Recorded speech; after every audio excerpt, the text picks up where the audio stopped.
Samuel ajustou a mochila gasta sobre os ombros e empurrou a porta de vidro do Banco Central Metropolitano, sentindo o choque térmico do ar-condicionado contra o calor escaldante da rua. Ele caminhou pelo saguão de mármore que outrora conhecera tão bem, ignorando o contraste entre suas roupas simples e a opulência do lugar. Atrás do balcão, as 5 funcionárias interromperam a conversa para observá-lo com escárnio. Marina, a mais jovem, soltou uma risadinha e cutucou Fernanda, que franziu o senho em desaprovação. Samuel ignorou o julgamento silencioso, aproximou-se com passos calmos e disse com firmeza: "Bom dia. Gostaria de falar com o gerente." As mulheres trocaram olhares divertidos, como se estivessem diante de uma piada interna. Marina, limpando um fio de cabelo do rosto, respondeu com um tom carregado de deboche enquanto as outras se inclinavam para ouvir. "O senhor tem conta aqui conosco?" perguntou ela, ao que Samuel respondeu negativamente, ajustando a alça da mochila. Ele reiterou que precisava falar com quem estava no comando, mas Fernanda, a mais experiente do grupo, interveio com um sorriso irônico e condescendente.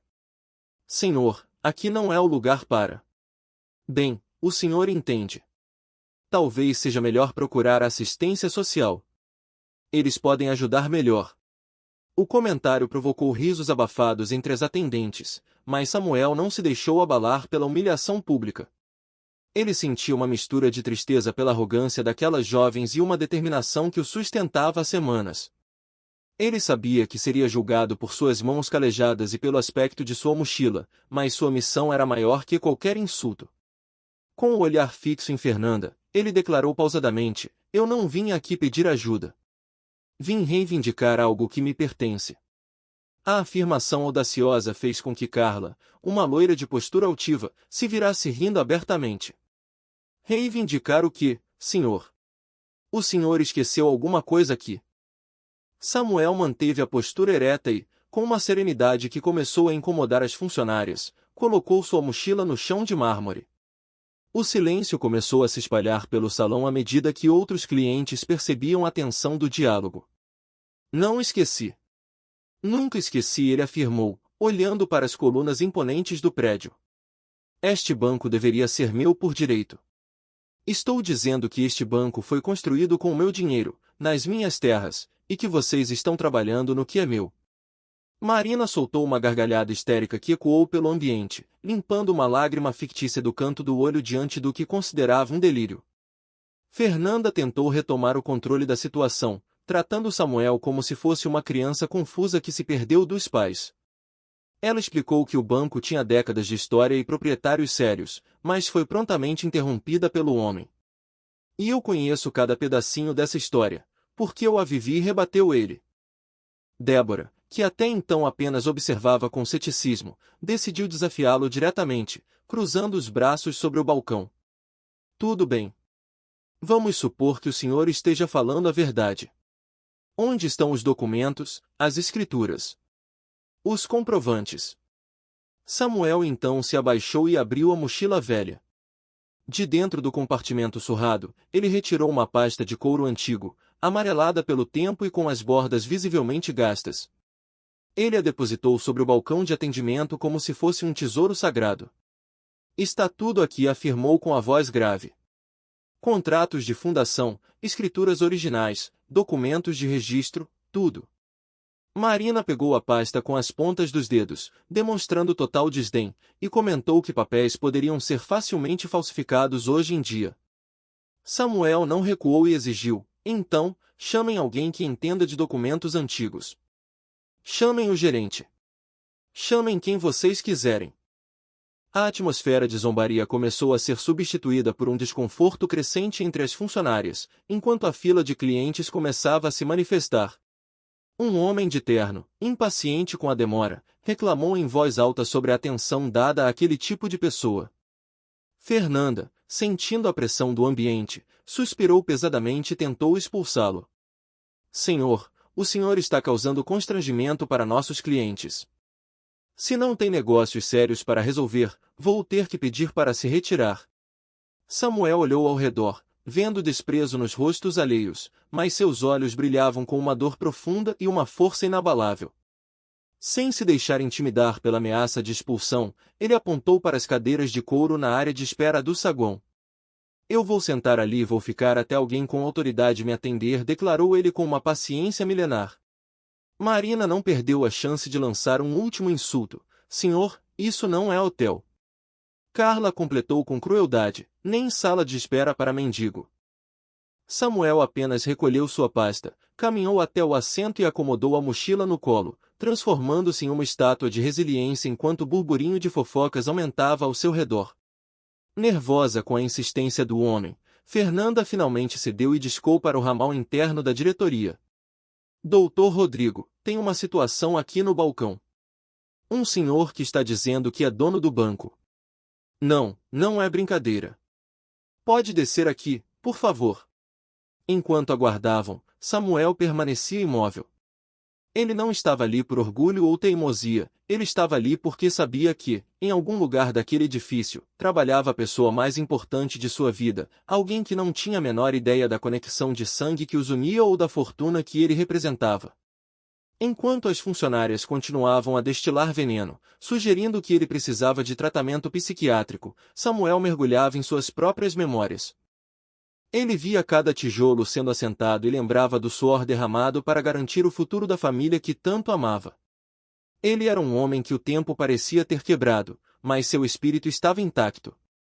Dentro daquela mochila velha, mais do que papéis e escrituras, ele carregava a verdade que destruiria as máscaras de arrogância daquelas mulheres e mudaria o destino de todos naquele banco para sempre. As portas do elevador no fundo do saguão se abriram com um som eletrônico suave, revelando a figura imponente de Rodrigo Mendes, o gerente-geral. Ele caminhou com a pressa de quem detém o poder, ajustando o paletó de corte impecável enquanto se dirigia ao tumulto no balcão. Samuel ergueu o olhar e o reconheceu instantaneamente. Era o mesmo rosto que o assombrava há 3 décadas, agora apenas marcado pelo tempo e pela mesma arrogância de quem se sente dono do mundo. Sem qualquer saudação cordial, Rodrigo parou diante do homem de mochila e disparou. Então é você que está causando confusão aqui. Samuel levantou-se lentamente, mantendo uma calma que contrastava com a agitação do gerente. Ele não recuou diante da postura intimidadora do outro e respondeu com uma voz que carregava o peso de anos de silêncio. Não estou causando confusão. Estou esperando ser tratado com o respeito que mereço. Rodrigo soltou uma risada seca, curta e desdenhosa, olhando para as roupas simples de Samuel como se fossem uma ofensa ao ambiente luxuoso. Respeito. Senhor, o senhor sabe onde está. Este é um dos bancos mais respeitados da cidade. Não é lugar para brincadeirinhas. Sem dizer mais uma palavra, Samuel estendeu a pasta de couro amarelada. Rodrigo a pegou com nítido nojo. Mas, ao abrir a primeira página e passar os olhos pelos documentos manuscritos e carimbos oficiais, sua máscara de confiança começou a ruir. Um tremor quase imperceptível atingiu suas mãos enquanto ele folheava os registros de fundação e as escrituras originais. Com a voz subitamente instável, ele questionou o homem à sua frente sem conseguir desviar os olhos do papel. De onde o senhor tirou isso? Samuel apenas sorriu de forma triste e respondeu, do lugar onde sempre estiveram, guardados, esperando o dia certo para aparecer. O reconhecimento nos olhos de Rodrigo foi como um golpe físico. Ele finalmente entendeu quem era o homem maltrapilho que as funcionárias tanto humilharam. Isso não é possível, murmurou o gerente, sentindo o estômago revirar ao ler as datas que coincidiam com a ascensão meteórica de sua própria família. Samuel deu um passo à frente, diminuindo a distância entre o passado e o presente. É mais possível do que você imagina, Rodrigo. E é só o começo. Consegui esses papéis no mesmo lugar onde você tirou tudo de mim, na casa que era minha, na vida que era minha. A revelação caiu como uma bomba no salão, silenciando as funcionárias que assistiam à cena em choque. Marina, a jovem que antes rira de Samuel, sentiu um arrepio percorrer sua espinha ao ouvir a dor crua na voz do desconhecido. Algo naqueles olhos cansados evocava uma lembrança perdida em sua memória de infância. Rodrigo, percebendo o perigo, tentou encerrar a exposição pública e ordenou secamente, Marina, volta para seu posto. Isso não é da sua conta. Mas Samuel interveio imediatamente, olhando fixamente para a moça. Claro que é da conta dela. É da conta dela mais do que de qualquer pessoa aqui. Ignorando os protestos de Rodrigo, Samuel começou a narrar uma história que fora enterrada por 30 anos. Ele contou sobre o tempo em que era Samuel Oliveira, um construtor dedicado que possuía apenas um sonho e uma família pequena e feliz. Mencionou sua esposa, Helena, e a filha que ambos adoravam. Ao ouvir o nome de sua própria mãe, Marina sentiu as pernas fraquejarem. Samuel prosseguiu, descrevendo como o cunhado, Rodrigo, o procurara com a promessa de uma sociedade para construir um grande banco. Eu confiei nele como se fosse meu próprio irmão, desabafou Samuel, sob o olhar suado e desesperado do gerente. O relato continuou, detalhando as noites sem dormir e o investimento de cada centavo de suas economias naquelas fundações de mármore. Samuel descreveu como Helena temia que ele se matasse de trabalhar, enquanto ele apenas pensava em garantir o futuro da filha de cabelos cacheados. Rodrigo tentou interromper novamente, sugerindo que conversassem em particular no escritório, mas Samuel bateu o pé com autoridade. Não. Não vou me esconder de novo. Passei 30 anos me escondendo e agora é hora da verdade aparecer perante todos. Com lágrimas escorrendo pelo rosto, Samuel revelou a armadilha final, os papéis que assinou por confiança cega, que na verdade eram sua própria sentença de exílio financeiro e social. Ele explicou como Rodrigo falsificara dívidas e transferira toda a titularidade do banco para si, deixando o verdadeiro fundador na miséria absoluta. Marina aproximou-se do balcão, o coração disparado contra o peito ao perceber que a descrição daquela criança de 2 anos, com um sorriso iluminado e cachos dourados, era exatamente como ela se via nos álbuns de fotos que sua mãe guardava com tanta melancolia. No dia que descobri a traição, voltei para casa destroçado, continuou Samuel, a voz embargada pela emoção de reviver o momento em que teve que contar a Helena que haviam perdido tudo. Ele descreveu o choro da esposa naquela noite terrível e a perda da dignidade diante das mentiras que Rodrigo espalhara pela cidade para garantir que ninguém ajudasse o antigo sócio. As funcionárias, antes cruéis, agora estavam paralisadas pela empatia e pelo horror da injustiça que começavam a compreender. O silêncio no banco era absoluto, quebrado apenas pelo som da respiração pesada de Rodrigo. O clímax da revelação chegou quando Samuel olhou profundamente para Marina, que já não conseguia segurar as próprias lágrimas. Ele revelou que Rodrigo não apenas roubara o patrimônio, mas conspirara para separar a família, usando sua influência para pintar Samuel como um homem perigoso e instável. O homem da mochila velha não era um mendigo em busca de esmolas, mas um pai e proprietário legítimo que voltará das cinzas para recuperar sua identidade. Rodrigo tremia, segurando a pasta de couro como se ela fosse uma prova de crime, enquanto Samuel se preparava para o golpe final da verdade. Samuel continuou seu relato com a voz embargada, expondo as feridas que o tempo não foi capaz de cicatrizar. Ele descreveu como a campanha de difamação movida por Rodrigo destruiu sua dignidade, fazendo com que todos na cidade o vissem como um criminoso. Disse que eu era caloteiro, que tinha tentado roubar dinheiro do banco, que não prestava. Ninguém mais queria me dar trabalho, afirmou ele, enquanto o gerente tentava, sem sucesso, encontrar palavras para se defender. A voz de Rodrigo saiu fraca e desprovida de qualquer convicção. Isso não é verdade, mas o olhar de Samuel atravessava sua armadura de arrogância, revelando a agonia de ver Helena definhar em culpa e sofrimento por ter apoiado os sonhos do marido. O silêncio no Banco Central Metropolitano tornou-se ensurdecedor enquanto Samuel narrava o dia em que sua vida se fragmentou por completo. Ele relembrou o momento em que Helena, exausta de lutar contra a miséria e a humilhação, decidiu partir com a filha pequena para buscar abrigo na casa da irmã. Eu implorei para ela não ir. Disse que íamos dar a volta por cima juntos, mas ela estava cansada demais para acreditar, confessou ele, com lágrimas lavando seu rosto calejado. Marina, ouvindo cada palavra, sentia um soluço preso na garganta. Aquela história de abandono e dor ressoava com as lacunas que ela sempre sentiu em sua própria biografia. A revelação final pairou sobre o saguão como um trovão antes da tempestade. Samuel contou sobre a carta de despedida de Helena, onde ela afirmava que o amava, mas precisava salvar a filha das consequências dos erros que Rodrigo fizera parecer ter cometido. Ele passou décadas tentando reconstruir sua vida e localizar sua família, mas a reputação destruída agia como um muro intransponível. Voltando-se para a jovem funcionária que o humilhara minutos antes, ele perguntou com uma doçura dolorosa se ela sabia o nome de sua filha. Diante do silêncio atônito da moça, ele revelou: Marina. O nome dela era Marina, igual ao seu. O mundo pareceu desmoronar para a jovem sob o peso daquela coincidência impossível.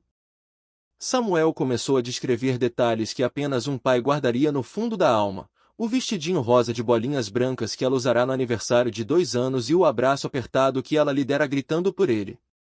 Marina sentiu o chão sumir. Ela possuía uma fotografia exatamente com aquela roupa, guardada como uma relíquia em seu quarto. Ela adorava quando eu cantava uma musiquinha para ela dormir. Falava sobre uma princesa corajosa que morava num castelo feito de amor, disse Samuel, aproximando-se lentamente da filha que o destino finalmente lhe devolvia. Marina caiu de joelhos, vencida pela memória de uma melodia que sempre considerará fruto de sua imaginação infantil. Ela olhou através das lágrimas, e pela primeira vez, enxergou o homem por trás da mochila velha, o herói de seus sonhos esquecidos, o rosto que ela inconscientemente procurava em cada multidão. Papai, ela sussurrou, e o reencontro físico foi um colapso de emoções reprimidas por 28 anos. O abraço entre os dois selou uma promessa de redenção, preenchendo o vazio que ambos carregavam. No fundo do coração, eu sempre soube que você não tinha nos abandonado, confessou ela entre soluços. Rodrigo assistia à cena com o rosto pálido, percebendo que o castelo de cartas que construíra sobre mentiras estava prestes a ruir. Ele tentou desesperadamente retomar as rédeas da situação, apelando para uma suposta legitimidade jurídica que o tempo teria conferido ao roubo. Vamos com calma aqui. Mesmo que vocês sejam realmente pai e filha, isso não muda o fato de que este banco tem donos legítimos há décadas, afirmou o gerente, tentando manter a compostura. Samuel virou-se para ele com um olhar que exalava uma autoridade que nenhum terno caro poderia comprar, respondendo com desprezo: donos legítimos. Você quer dizer ladrões que roubaram o trabalho de uma vida inteira. Marina, agora de pé ao lado do pai, exigiu saber a verdade técnica por trás daquela tragédia familiar. Samuel espalhou novamente os documentos da pasta de couro sobre o balcão, apontando para cada planta e contrato que provavam sua autoria e propriedade. Por que eu que construí este lugar, Marina, tijolo por tijolo, suor por suor? E seu tio Rodrigo encontrou uma forma de roubar tudo de mim, explicou ele.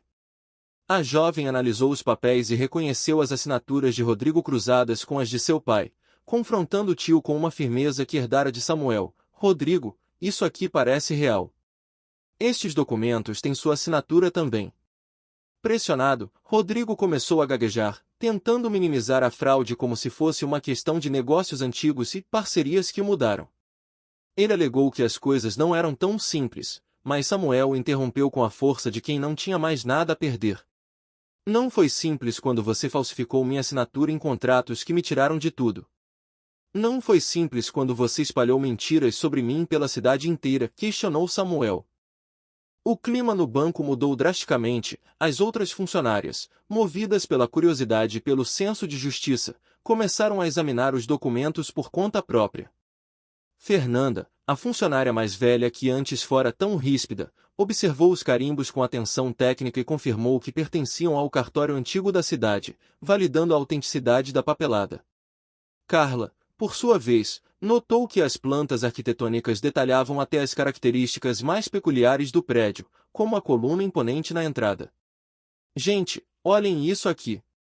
Este desenho é exatamente igual ao prédio do banco, exclamou ela, enquanto o suor frio escorria pelas costas de Rodrigo. O gerente, acuado, tentou desqualificar as provas chamando-as de meras cópias de documentos antigos que qualquer um poderia obter. Samuel soltou um riso amargo diante da última tentativa desesperada de Rodrigo de manter o poder. Cópias. Você sabe muito bem que estes são os originais que você pensou ter destruído no incêndio do meu antigo escritório, disparou Samuel, revelando que sua sobrevivência e a preservação daqueles papéis foram o segredo que ele guardou para o momento do acerto de contas. O saguão do banco, antes palco de humilhação para um homem simples, transformará-se no tribunal onde a verdade finalmente seria proclamada, e Marina estava pronta para lutar ao lado do pai para retomar o que lhes fora roubado. Samuel manteve o olhar fixo em Rodrigo, ignorando o tremor que agora abalava o corpo do gerente. Ele não precisava de gritos para demonstrar sua autoridade, a verdade que carregava era barulhenta o suficiente para preencher cada fresta daquele salão de mármore. Com a voz firme, ele confrontou o homem que um dia chamou de irmão, expondo a traição que deu origem a todo aquele império financeiro. Rodrigo, você sabe muito bem que estes documentos são originais. Você sabe por que estava lá quando eu os assinei confiando em você como se fosse meu irmão. Marina, debruçada sobre o balcão, analisava cada linha dos contratos com uma atenção técnica que o desespero de anos não a deixará ter antes, sentindo o peso da injustiça em cada cláusula. A jovem funcionária, cujas mãos tremiam tanto quanto as do tio, apontou para uma seção específica do documento que detalhava a sociedade original. A clareza dos números era um tapa na face da narrativa que Rodrigo sustentara por décadas diante da família. Papai, aqui está escrito que você investiu todas as suas economias neste projeto e que a parceria era meio a meio com Rodrigo Mendes. Samuel assentiu, sentindo um alívio amargo por finalmente ser ouvido. Exato. 50% para mim, 50% para ele. Só que ele encontrou uma forma de ficar com os 100%, explicou ele, revelando como a ganância transformará um laço de sangue em uma armadilha corporativa mortal. A curiosidade de Marina transformou-se em horror à medida que Samuel descrevia o método sórdido utilizado para sua ruína.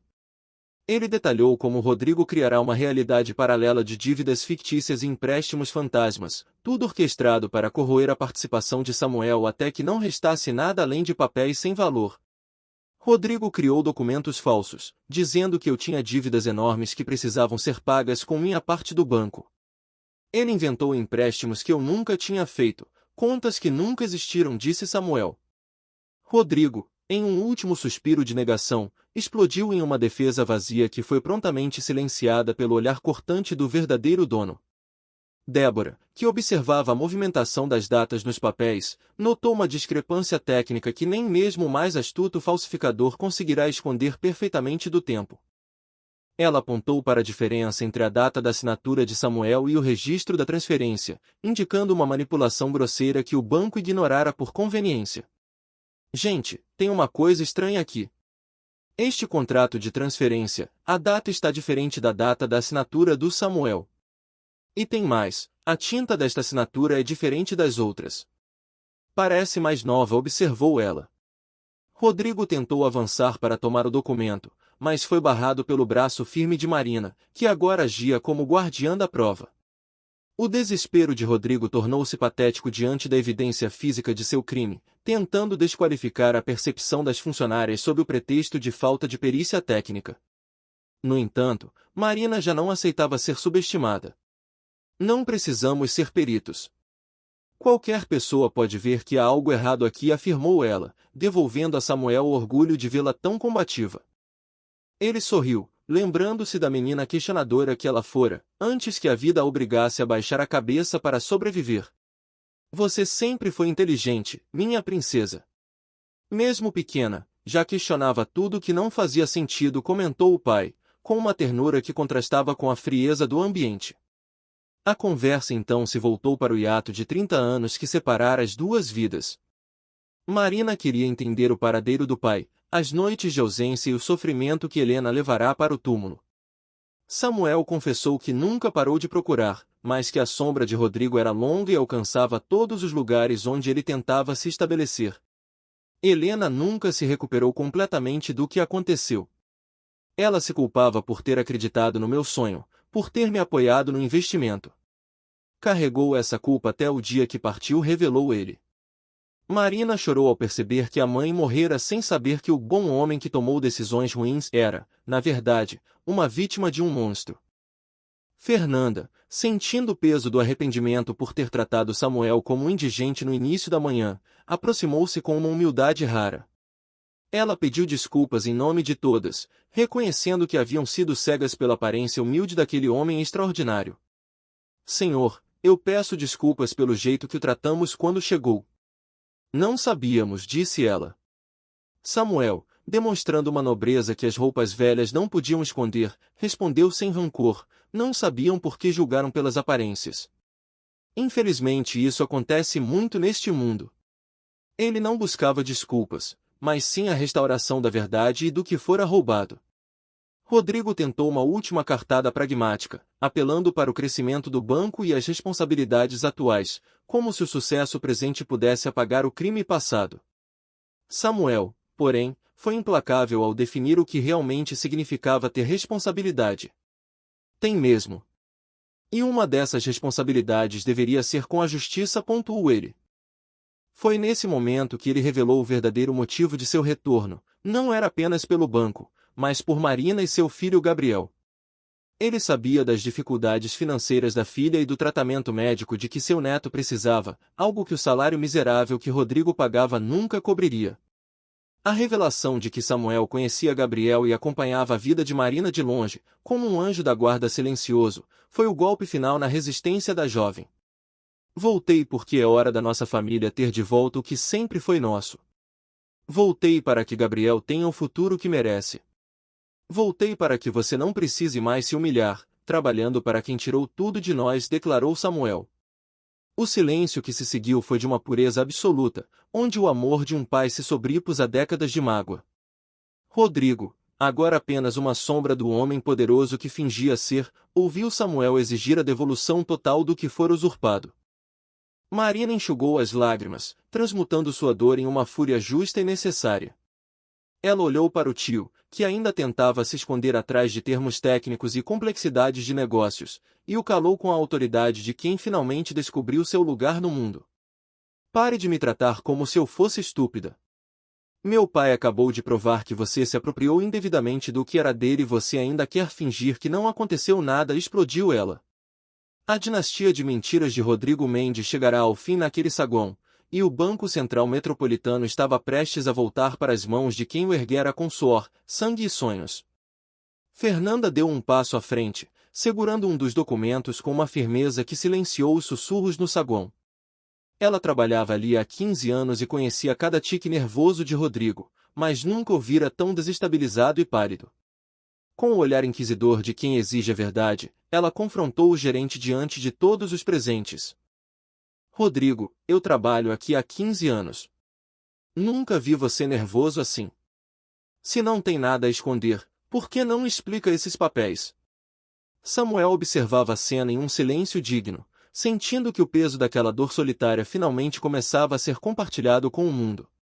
A tensão no ar era palpável, mas Samuel, com a sensibilidade de um pai que nunca esqueceu sua linhagem, mudou o foco para o que realmente importava, o bem-estar da família que lhe restara.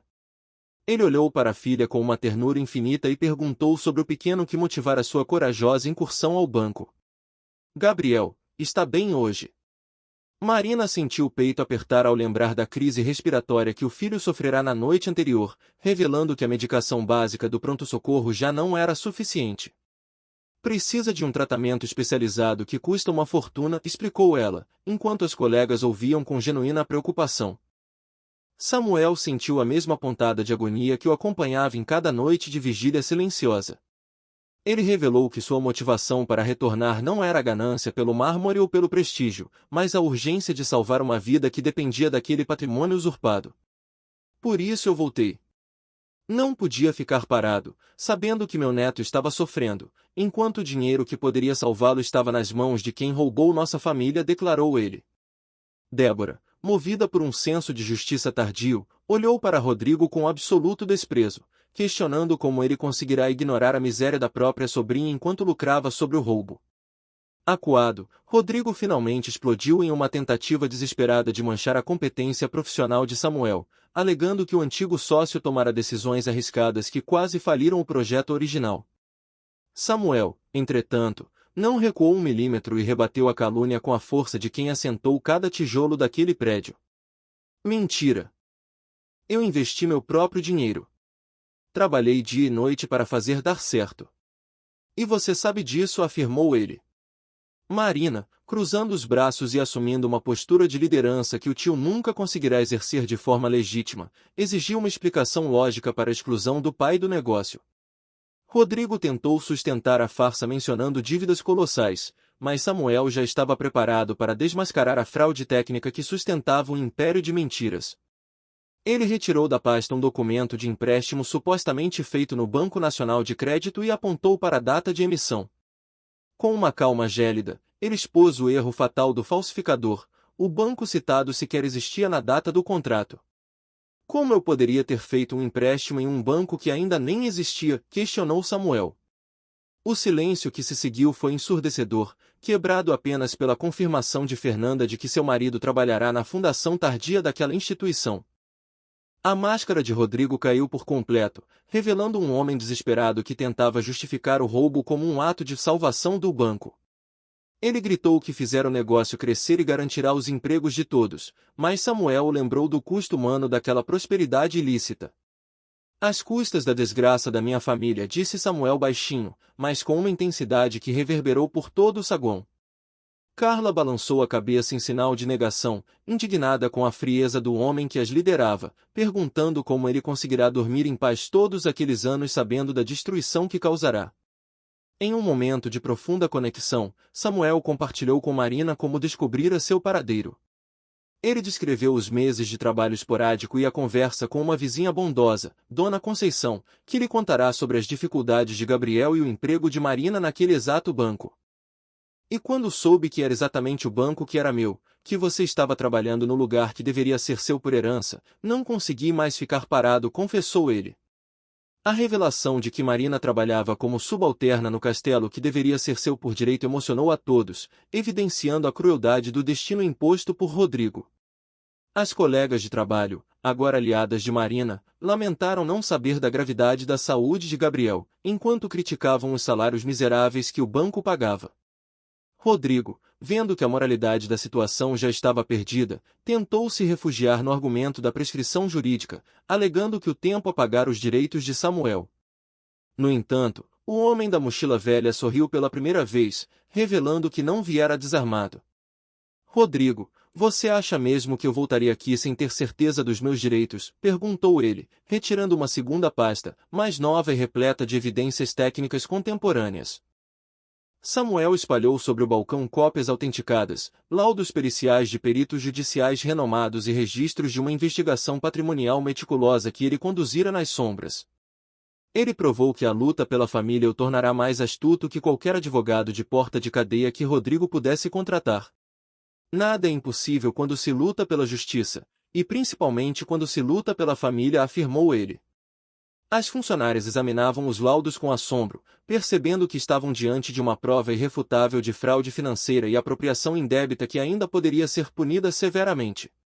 Rodrigo tentou um último gesto de força ao tentar tocar nos papéis, mas Samuel foi mais rápido, protegendo as provas com a autoridade de quem finalmente retomara as rédeas de sua história. Derrotado e sem saída, o gerente perguntou o que o homem queria para encerrar aquela exposição. Samuel olhou para a filha e, com a dignidade de um verdadeiro proprietário, definiu sua exigência final. Quero justiça. Quero que você reconheça publicamente o que fez e quero que minha filha e meu neto tenham um futuro que merecem, concluiu ele, enquanto o sol da tarde entrava pelas janelas do banco, iluminando o início de uma nova era para os Oliveira. Marina aproximou-se do pai com o olhar fixo no tio, sentindo que a muralha de mentiras de Rodrigo estava prestes a desmoronar definitivamente. Ela questionou o que aconteceria se ele se recusasse a cooperar, mas Samuel, prevendo a resistência do adversário, retirou um documento decisivo da mochila. Com um gesto calmo, ele revelou uma procuração que lhe conferia plenos poderes para agir judicialmente de forma imediata. Este aqui é uma procuração que me dá direito de tomar medidas legais imediatas. Se Rodrigo preferir resolver na justiça, não tenho problema, mas vai ser muito mais complicado para ele, alertou Samuel, deixando claro que o tempo da impunidade havia acabado. Débora, que observava a cena com um misto de horror e arrependimento, voltou-se para o gerente com um desprezo que ele nunca imaginara receber de uma subordinada. Ela implorou para que ele fizesse a coisa certa, lembrando do sofrimento de Marina e da saúde fragilizada do pequeno Gabriel. Samuel, no entanto, revelou que os crimes de Rodrigo iam além da traição familiar, ele transformará a instituição em um instrumento de exploração contra os mais vulneráveis. Durante esses anos todos que estive fora, descobri outras coisas sobre as práticas do banco: empréstimos abusivos para pessoas carentes, taxas ilegais e execuções forçadas de casas, denunciou ele sob o choque das funcionárias. As revelações de Samuel ecoaram pelo saguão como um veredito moral, expondo como o banco se tornará uma máquina de moer sonhos alheios. Carla balançou a cabeça, finalmente compreendendo o motivo de tantas lágrimas e reclamações que enchiam o balcão diariamente. Samuel confirmou que a missão original daquele lugar era servir a comunidade, e não destruir o sustento de famílias pobres. Acuado pela indignação coletiva, Rodrigo tentou uma última manobra de bastidor, sugerindo que resolvessem o conflito de forma privada em sua sala. Tudo bem. Tudo bem. Vamos conversar isso no meu escritório, longe de todo mundo, propôs ele, transpirando de nervosismo. Marina, porém, não estava mais disposta a permitir que a verdade fosse sussurrada em cantos escuros. Ela interrompeu o tio com uma firmeza que deixou Samuel visivelmente orgulhoso, declarando que o tempo dos segredos e das sombras havia chegado ao fim. Não. Se é para resolver, resolve aqui mesmo, na frente de todo mundo. Chega de segredos, chega de mentiras, exclamou ela. Para a jovem, recuperar o pai e garantir a dignidade de sua linhagem era muito mais valioso do que qualquer cifra bancária. Samuel abraçou a filha, sentindo que a força de Helena vivia nela e que a justiça estava, finalmente, batendo aquela porta de vidro.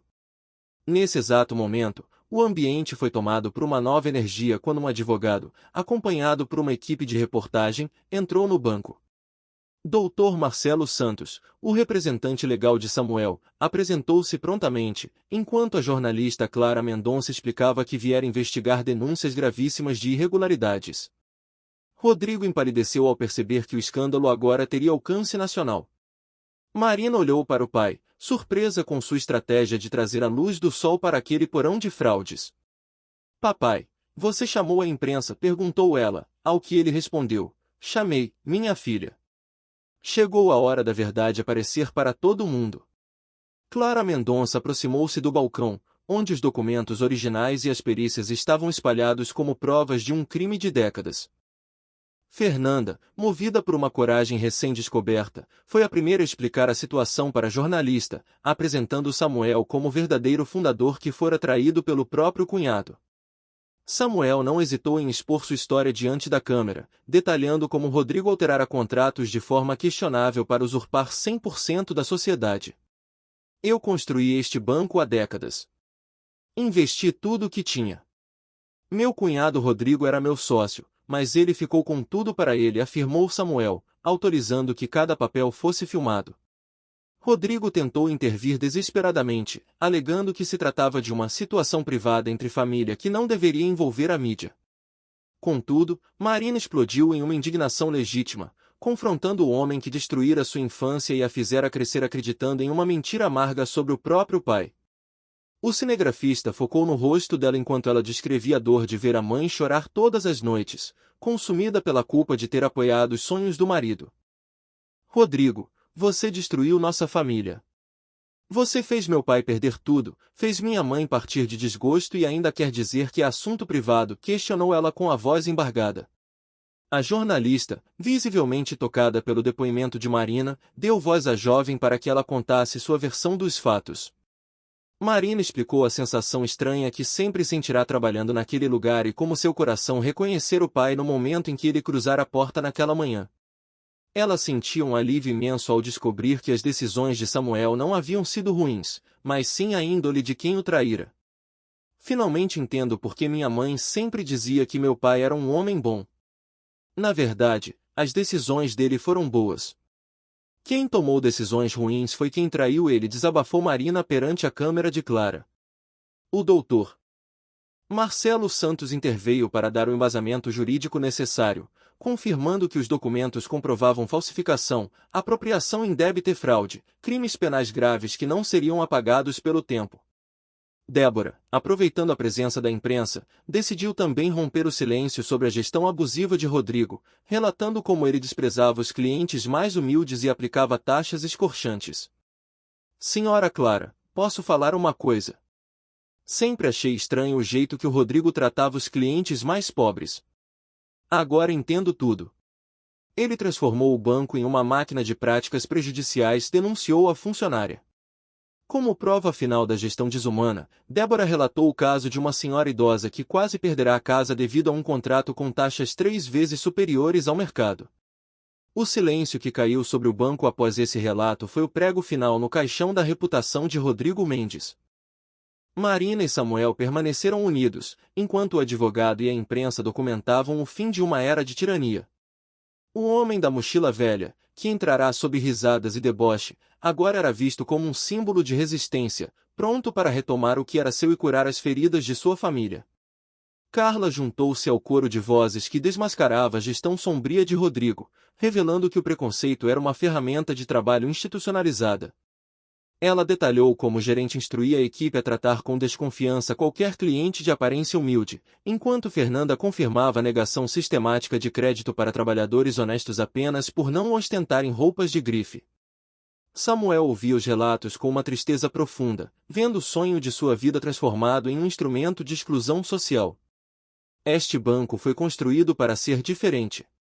Meu sonho era criar uma instituição que realmente ajudasse a comunidade, desabafou ele, sob o olhar atento da jornalista Clara. Interessada na ética perdida daquela fundação, Clara questionou Samuel sobre como seria o banco idealizado por ele originalmente. O homem da mochila velha descreveu uma instituição pautada pela função social, com juros justos, financiamentos para habitação popular e educação financeira para a juventude. Marina observava o pai com uma admiração renovada, surpresa por ele ainda manter a vontade de ajudar o próximo após tanta injustiça. Claro, minha filha. A dor que sofremos deve servir para que outras famílias não passem pelo mesmo, respondeu Samuel, reafirmando que sua missão ia muito além de uma simples vingança financeira. A tensão no saguão aumentou quando o celular de Clara tocou, trazendo a notícia de que a história havia viralizado nas redes sociais e que uma multidão de pessoas lesadas estava a caminho do banco. Rodrigo, percebendo o cerco se fechar, tentou uma última cartada desesperada a oferecer uma indenização financeira para encerrar o escândalo. Samuel, mantendo sua integridade inabalável, recusou prontamente qualquer acordo de bastidor que não envolvesse a reparação total dos danos. Eu não quero dinheiro. Quero justiça. Quero que minha filha e meu neto tenham o futuro que merecem, declarou ele, priorizando o legado e a dignidade sobre o lucro imediato. A conversa então se voltou para o pequeno Gabriel, o neto que Samuel ainda não conhecia pessoalmente, mas por quem lutava com todas as suas forças. Marina explicou as dificuldades financeiras para custear o tratamento especializado da criança, revelando que seu salário de bancária mal cobria as necessidades básicas. Samuel sentiu o peso da responsabilidade aumentar, sabendo que cada minuto de atraso na justiça era um risco para a saúde do neto. Não podia ficar parado, sabendo que meu neto estava sofrendo, enquanto o dinheiro que poderia salvá-lo estava com quem roubou nossa família, explicou ele, sob as lentes da câmera que registrava cada palavra. O saguão do banco foi subitamente tomado por uma multidão de rostos marcados pelo cansaço e pela esperança, idosos, casais jovens e famílias que haviam perdido tudo sob a gestão de Rodrigo. Uma senhora de cabelos brancos apontou para o gerente, acusando-o de ter tomado sua casa por uma dívida inexistente, enquanto outros relatavam alterações fraudulentas em contratos de financiamento. Samuel ouvia cada história com o coração apertado, sentindo a responsabilidade de consertar o que fora destruído em seu nome. Eu prometo para vocês que se conseguir recuperar este banco, a primeira coisa que vou fazer é devolver o que foi tirado injustamente, prometeu ele. A multidão aplaudiu o compromisso de Samuel, enquanto Clara filmava o que prometia ser uma das maiores reviravoltas corporativas do ano. Marina via o pai ser transformado de mendigo em herói popular em questão de horas, aprendendo que a verdade possui um tempo próprio de maturação. Rodrigo, acuado pela massa indignada, tentou fugir discretamente pela porta dos fundos, mas foi interceptado pelo advogado Marcelo, que garantiu que ele não escaparia das consequências legais. Rodrigo, você não vai a lugar nenhum. Temos muito que conversar, sentenciou o advogado, enquanto a polícia era acionada para garantir a ordem no local. Com a chegada de outras emissoras de televisão, o banco transformou-se em um epicentro de agitação midiática e social.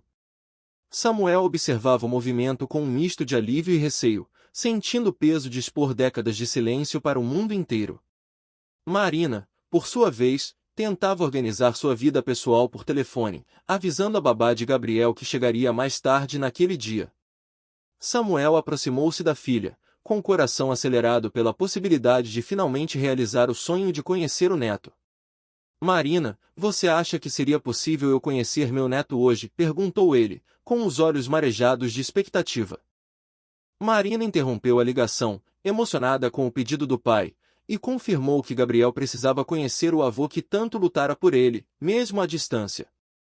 Ela instruiu a babá a preparar o menino para um encontro muito especial, enquanto o saguão do banco continuava sendo palco de denúncias e flash. Clara tentou obter mais detalhes sobre os planos futuros de Samuel para a reestruturação da instituição, mas ele foi interrompido por mais uma tentativa de aproximação de Rodrigo. O gerente, agora com a aparência desleixada e suada, implorava por uma conversa em particular para evitar o escândalo total. Marina colocou-se como um escudo diante do pai, impedindo que a manipulação de Rodrigo encontrasse espaço novamente. Ela o lembrou de que ele tivera décadas para agir com honestidade e que agora era tarde demais para arrependimentos de conveniência. Rodrigo, você teve décadas para fazer a coisa certa. Agora é tarde. Entendo que meu pai perdeu anos da vida dele por causa da sua ganância, rebateu ela, com uma fúria que fez as câmeras se voltarem novamente para o balcão. A jovem estava decidida a expor cada camada da podridão que sustentara aquele banco por tanto tempo sob o comando do tio. A indignação de Marina atingiu o ápice ao confrontar a hipocrisia de Rodrigo, que a deixará trabalhar naquele lugar sob condições precárias enquanto desfrutava da fortuna roubada de seu pai. Ela expressou o asco de ter sido tratada como uma estranha descartável no castelo construído pelo próprio progenitor. Sabe o que mais me revolta, Rodrigo? É que você me via todos os dias, sabia das minhas dificuldades e não moveu um dedo, continuou ela, expondo a falta de caráter do homem que agora tremia diante da justiça. Samuel segurou a mão da filha, pronto para encerrar aquele capítulo sombrio e iniciar a reconstrução de suas vidas. Marina desabafou anos de angústia acumulada, confrontando o tio com a voz embargada pela ironia cruel do destino. Ela expôs como, durante todo o tempo em que foi submetida a humilhações e salários miseráveis, ela era, na verdade, a herdeira legítima de cada centavo que circulava naquele mármore frio. É que durante todos esses anos que trabalhei aqui, você me tratou como se eu fosse uma funcionária qualquer, me humilhou, me pagou mal, me fez me sentir pequena e o tempo todo eu era filha do homem que construiu tudo isso, declarou ela, rejeitando a tentativa de Samuel de acalmá-la, decidida a não mais silenciar diante de quem destruía famílias por ganância. Atendendo ao pedido da jornalista Clara para detalhar a rotina sob o comando de Rodrigo, Marina revelou um cenário de abuso sistemático e assédio moral. Ela descreveu as horas extras compulsórias e não remuneradas, as ameaças constantes de demissão e a tática covarde do gerente de transferir para os funcionários a culpa pelas reclamações dos clientes sobre as taxas abusivas do banco. Fernanda e Débora corroboraram o depoimento, relatando como eram chamadas de incompetentes e desencorajadas a exercer qualquer humanidade no atendimento. Banco não era assistência social, era um mantra cruel que Rodrigo usava para sufocar qualquer tentativa de empatia com os mais necessitados. Samuel ouvia os relatos com uma indignação que transparecia em seu olhar severo, questionando como Rodrigo conseguirá dormir em paz sabendo que usava o patrimônio roubado para tiranizar sua própria sobrinha. O gerente, agora uma sombra desfeita do homem arrogante de outrora, não encontrou palavras para se defender diante da ruína de sua reputação. O advogado Marcelo aproximou-se então com a notícia de que a justiça começara a agir de forma implacável. Ordem de bloqueio de todos os bens do banco até que a situação seja resolvida, e também mandado de investigação completa das práticas financeiras dos últimos anos, explicou o jurista, sob os aplausos da multidão que aguardava do lado de fora.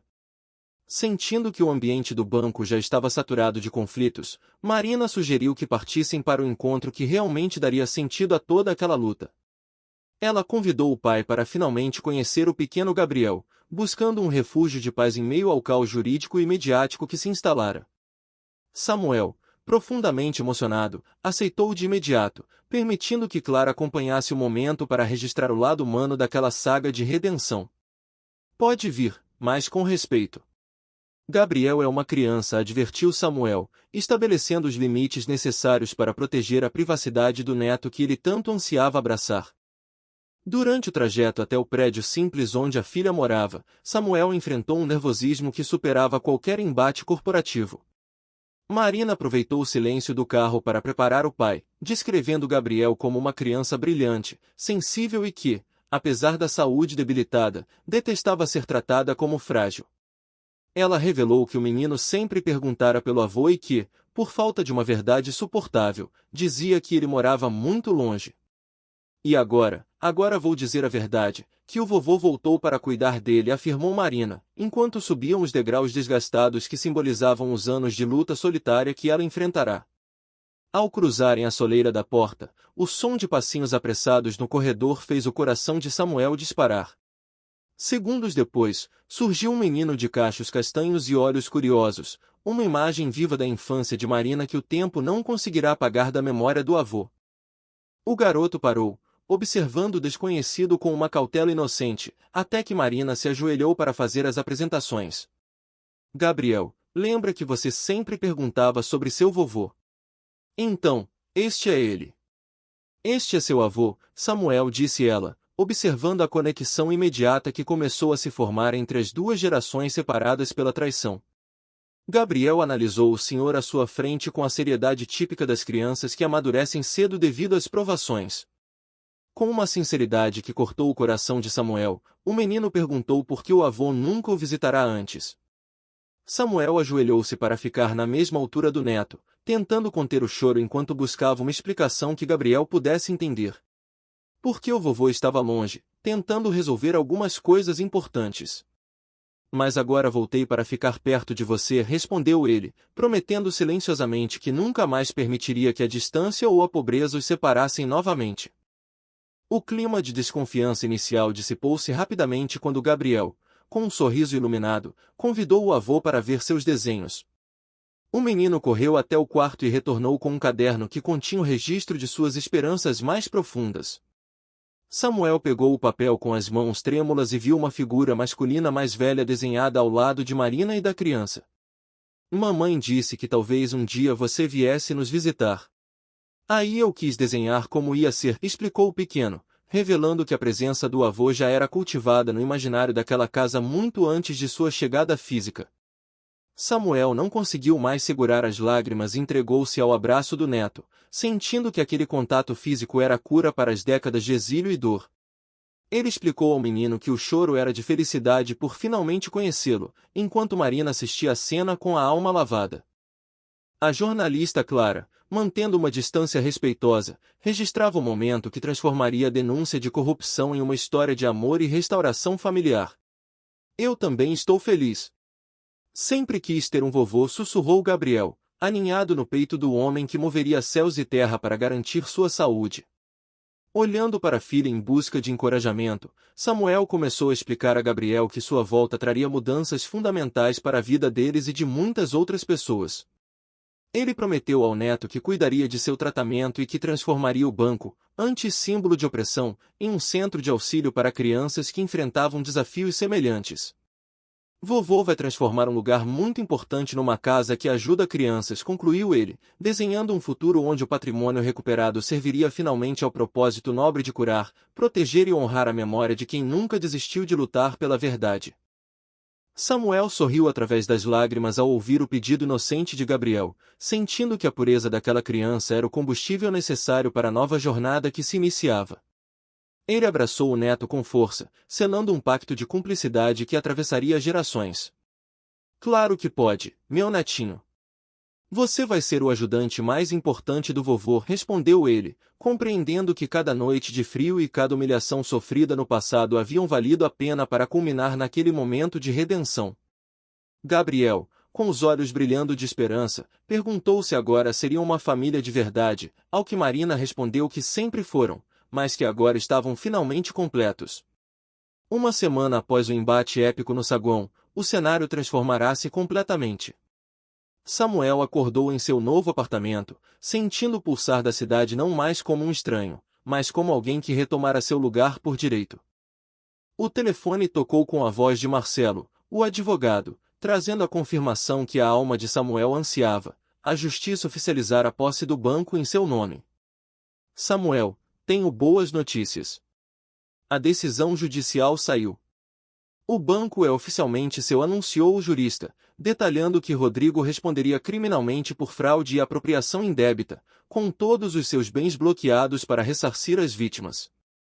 Ao entrar no banco naquela manhã, Samuel percebeu que a atmosfera pesada e intimidante fora substituída por um ar de respeito e serenidade.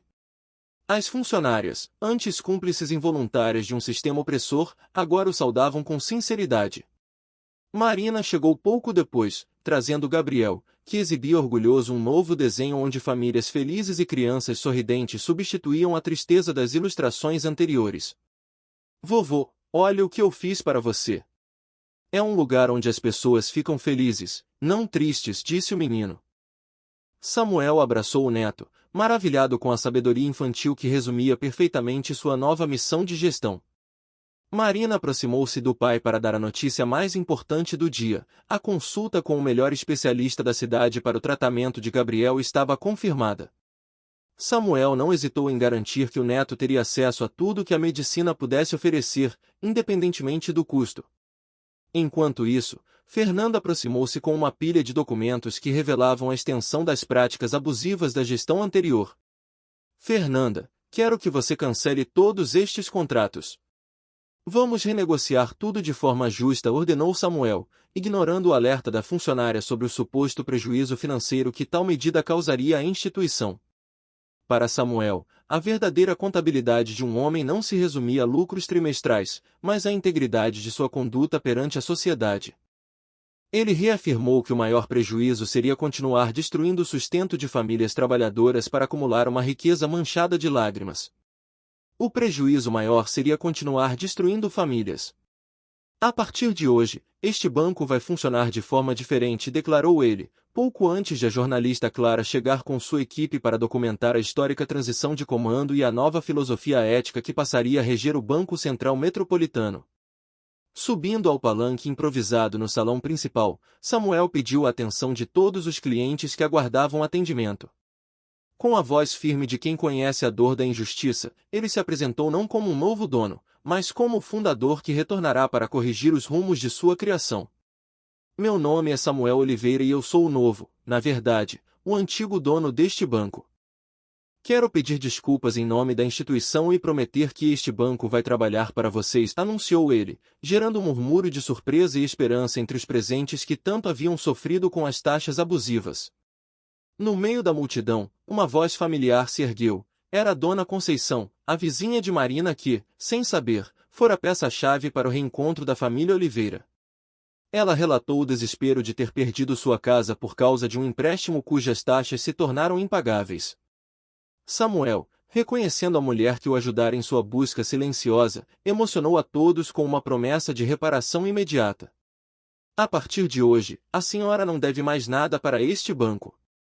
Sua casa será devolvida e ainda vamos pagar uma indenização pelo sofrimento causado, sentenciou ele, provocando uma salva de palmas e lágrimas de alívio. O anúncio de Samuel serviu como um sinal de esperança para outros clientes, como Pedro, um jovem que perderá o apartamento devido a cláusulas abusivas.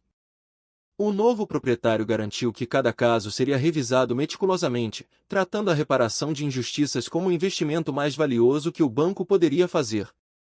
Senhora, meu avô sempre dizia que dinheiro bem gasto volta multiplicado e não existe dinheiro melhor gasto do que aquele usado para reparar injustiças, explicou ele a uma cliente preocupada com a saúde financeira da instituição, demonstrando que a ética e a prosperidade poderiam caminhar juntas. Gabriel, observando a movimentação e a transformação do avô em um protetor da comunidade, puxou a barra de sua roupa com admiração genuína. Ele perguntou se o avô estava ajudando a todos da mesma forma que o ajudava, e Samuel, ajoelhando-se para olhar nos olhos do neto, reforçou a lição de que o poder deve ser sempre acompanhado de responsabilidade social. Estou sim, meu netinho, porque quando a gente tem poder de ajudar, é nossa obrigação fazer isso, ensinou ele. O menino, inspirado, declarou que quando crescesse queria ser exatamente como o avô, protegendo e auxiliando as pessoas necessitadas.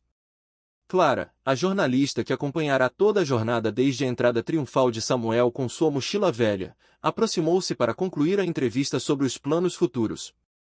O banco deixaria de ser apenas uma casa de câmbio e crédito para se tornar um pilar de sustentação para a cidade, com programas de habitação popular e suporte a pequenos empreendedores. Samuel, agora cercado por sua filha e seu neto, olhou para o horizonte com a serenidade de quem finalmente cumprirá sua promessa. O Banco Central Metropolitano não era mais um monumento à ganância de Rodrigo, mas um castelo de amor e justiça erguido pela resiliência de um homem simples. Samuel, agora investido de sua autoridade legítima, começou a traçar as diretrizes que transformariam o Banco Central Metropolitano em uma instituição de face humana. Ele detalhou planos para taxas justas, crédito para pequenos empreendedores e educação financeira para a comunidade, mas reservou um olhar especial para as funcionárias que o apoiaram. Com uma voz que misturava justiça e gratidão, ele anunciou que a lealdade e o caráter seriam recompensados com salários dignos e participação nos lucros. Este banco só vai funcionar bem se quem trabalha aqui estiver feliz, afirmou ele, enquanto Marina observava com um orgulho que transcendia as palavras, vendo o homem que sua mãe sempre soube que ele poderia ser. A atmosfera de renovação foi subitamente cortada pela entrada de Rodrigo, agora escoltado por 2 policiais e com os pulsos presos por algemas metálicas. A arrogância que definirá sua postura por décadas desaparecera, dando lugar a uma sombra de vergonha e derrota. Samuel aproximou-se do cunhado, vendo nos olhos dele um arrependimento tardio, mas genuíno. Rodrigo, com a voz embargada, tentou uma última redenção verbal perante o homem que traíra. Samuel, eu queria pedir desculpas. Por tudo, por ter destruído sua vida, por ter separado você da sua família, por ter usado o banco para prejudicar pessoas inocentes, confessou o ex-gerente sob o peso da culpa. O silêncio de Samuel diante do pedido de perdão foi carregado de memórias dolorosas e da ausência irreparável de Helena. Ele pontuou que as desculpas não devolveriam o tempo perdido nem apagariam o rastro de destruição deixado nas famílias da cidade, mas compreendia que o ódio era uma corrente que ele não desejava mais carregar. Com uma nobreza que silenciou Sagon, ele ofereceu o perdão como um ato de libertação própria. O perdão não é para quem pede, é para quem dá. Eu te perdoo, Rodrigo, não porque você merece, mas porque eu mereço viver em paz, declarou Samuel, enquanto o choro de Rodrigo ecoava como um reconhecimento de sua queda definitiva. Gabriel, segurando a barra da calça do avô, observava a cena com a curiosidade pura de uma criança que tenta entender a complexidade do mundo adulto. Ele perguntou quem era aquele senhor e por que ele parecia tão triste, levando Samuel a buscar uma explicação pedagógica sobre escolhas e consequências. É alguém que tomou decisões muito ruins, mas que talvez ainda possa aprender a ser melhor, explicou o avô. Quando o menino questionou se ele iria para a cadeia, Samuel confirmou que erros graves exigem responsabilidade, mas manteve viva a centelha da esperança ao dizer que toda pessoa, após pagar sua dívida, pode tentar encontrar um caminho de bondade. Os policiais conduziram Rodrigo para fora, e o último olhar do prisioneiro foi de gratidão pelo perdão recebido, prometendo tentar ser digno daquela misericórdia. 2 horas depois, a cena mudou drasticamente para o consultório médico, onde o destino de Gabriel seria finalmente selado pela ciência e pela nova fortuna da família. O médico saiu da consulta com um sorriso largo, trazendo a notícia que Marina e Samuel tanto esperavam. Samuel, tenho ótimas notícias. O caso do Gabriel tem excelente prognóstico. Com o tratamento adequado, ele vai levar uma vida completamente normal, anunciou o especialista, provocando um desabafo de alívio e lágrimas de felicidade.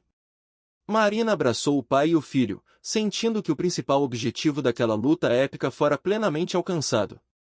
Gabriel, sentindo a força que emanava do avô, declarou que agora ficaria tão forte quanto ele. Samuel, no entanto, profetizou um futuro ainda mais brilhante para o neto, livre das sombras do passado. Você vai ficar mais forte que eu, meu netinho, porque você vai crescer sabendo que é amado, sabendo que tem família, sabendo que pode sonhar sem medo, afirmou ele, enquanto o sol da tarde banhava a clínica com uma luz que parecia prometer novos e melhores começos para todos os Oliveira. Naquela noite, em um momento de quietude doméstica, Samuel olhava as luzes da cidade pela janela, refletindo sobre a jornada que o trouxera de volta do exílio. Marina aproximou-se e perguntou se ele se arrependia de ter enfrentado todo aquele furacão de emoções e confrontos. Samuel olhou para o neto brincando no chão e confessou que seu único arrependimento era a demora em retornar, permitindo que a dor o paralisasse por tantos anos. Me arrependo de ter demorado tanto para voltar. Por que perdi anos preciosos longe de vocês? Admitiu ele, sendo interrompido pelo pequeno Gabriel que, temeroso, perguntou se o avô partiria novamente. Samuel pegou o neto no colo e fez uma promessa que era, ao mesmo tempo, um juramento de fidelidade à sua linhagem. Ele garantiu que nunca mais os deixaria e que a família agora estava completa para sempre, sob a bênção invisível de Helena. Nunca mais, Gabriel. Nunca mais vou deixar vocês. A família agora está completa para sempre, sentenciou o patriarca. Marina, abraçada aos dois, sentia que a mãe estaria orgulhosa de ver Samuel honrando o amor que ela sempre depositara nele, transformando a tragédia em um legado de união e proteção que nada poderia abalar. A noite terminou com o som suave de uma antiga canção de ninar.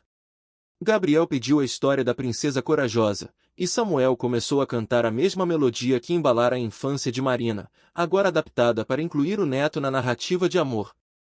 Marina fechou os olhos, sentindo a presença espiritual da mãe preencher o quarto, completando o círculo que o destino tentará quebrar.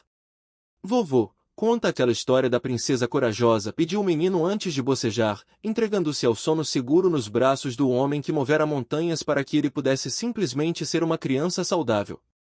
3 meses depois, o banco fora rebatizado como Poliveira em Família, tornando-se um símbolo de ética e esperança no centro da metrópole. Onde antes reinava a exploração, agora florescia a ajuda mútua, e uma placa dourada na entrada homenageava Helena, a mulher que nunca parara de acreditar. Gabriel, completamente curado e cheio de energia, corria pelos corredores cumprimentando a todos, enquanto Samuel observava a cena com a paz de quem cumpriu seu dever. Em memória de Helena Oliveira, que sempre acreditou que o amor conquista tudo, dizia a placa, eternizando a vitória da justiça sobre a fraude e da família sobre a solidão.